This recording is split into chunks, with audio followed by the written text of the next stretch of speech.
And then Joe Parker, you know, he's fought two of the top three guys, you'd probably say. Dylan White, number 3, Joshua, number 1. And in a day where a lot of people fight once or twice a year, we're going to see him for the 3rd time. Is he jumping in there too soon? What are you expecting from Parker coming off two tough losses? I know. Well, this is where he's got to recapture what built him up to be the champion that he became. Joe is a gifted athlete, and he's I would say a gifted guy. Great guy. He follows his trainer, Kevin Barry. Kevin has done a wonderful job in conditioning him and in thickening out his body. He's a big heavyweight now, and he has a lot to prove too. Joe is fighting a very tough guy in this Alexander Flores. Flores has knocked out his last 3 opponents. He's a big puncher. He's been training with Andy Ruiz, who Joe just got by to win the world title. Right. So we'll see what happens in that fight on the 15th in New Zealand. And if Joe gets by that, then he's got to take the next step and continue to stay, really relative in his importance in the heavyweight division until he gets another title shot. And then he's got to be a whole lot more aggressive in the rounds than what he showed when he fought both the White. Although in the White fight, when he got headbutted, it changed the whole complexion of the fight. They called it a knockdown, and it was clearly a headbutt. And it took a couple of rounds for Joe to regroup. And then, late in the fight, he had White in a heap of trouble. And it's still a 12-round fight, not a 15-round fight. So White legitimately won the fight, but it was Joe was coming on strong, so it shows that he's got the heart of the champion that he once was, and I could see ways that he could beat either of the great top 2 heavyweights in the world today, the 2 champions. How do you think he could beat them? Well, I think he have to be a whole lot more aggressive than what he showed. To me, in the fight against Joshua, he looked like he was happy to be there, and he looked like he wanted to survive more than the aggression that I've saw. Because he hit Anthony Joshua with a couple of really good shots, but he didn't follow up. He didn't, he just didn't have like the malice of forethought that Joe Parker can have when he gets a guy in trouble. And he needed that fire. And Kevin Barry was befuddled too. And I think if you ask Joe, why didn't he do it? I don't know.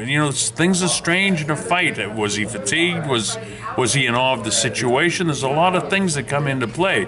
But he'll be ready the next time for sure. And, all of the great champions over the year, with the sole exception of Rocky Marciano, had a loss on their career record. So it's no disgrace in the heavyweight division. So we'll see what happens the next time. But, we all that follow Joe are very fond of him and would like to see him do well. And it all starts out on the 15th of December in New Zealand.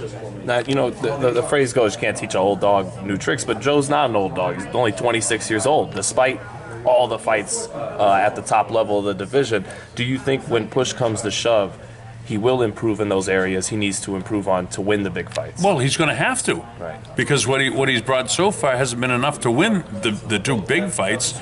And Kevin Barry works with him constantly, and throwing more right hands, getting more power to the body, following up with shots, left hook downstairs, right hand upstairs, back down with the left hook, and these are the things that have to become second nature. And Kevin is a great teacher and coach, and he's working constantly. And again, you said it yourself. He's only 26 years old, and he's still growing. He's going to be even bigger. I can see Joe fighting it certainly in the 250s someday, and I like the way his body is built. He's got the long, striated muscles as opposed to being big and bulky like Joshua, which means he should be able to, fight into later rounds, which he's shown he can. I think in his last 5 fights, he's gone the full distance all 5 times. So, Joe Parker has what it takes to beat either one of these guys. But they also have the power and strength to beat Joe. But Joe is still, as Kevin Barry will tell you himself, is a work in progress. And lastly, Bob, got to ask you about the other 2 pay-per-views coming up. I'm going to ask them in one fell swoop. Mikey Garcia versus Spence, and Manny Pacquiao at 40 years old fighting Adrian Broner. What do you think of those 2 fights? Well, I think Pacquiao, the aging champion, is in a different class than Broner. And I think that Pacquiao can come up with that one last terrific fight, and I think he'll handle Broner. And the other fight, Mikey Garcia, until I see him beat, you know, he's really something special, and we'll see how he does in his fight. But I would lean towards Mikey right now. Really? Because everyone's going Spence. Everyone's saying the good big guy beats the good little guy. Well, that's true in a lot of cases, but the good little guy is a very good little guy. Right. And so I see him. You know, on paper, again, it's not. I wouldn't argue with anyone that's picking Errol Spence, because he's a great fighter too. But I think Mikey Garcia has that little something that he just might be able to handle. Thanks, Bob. Okay. Appreciate it.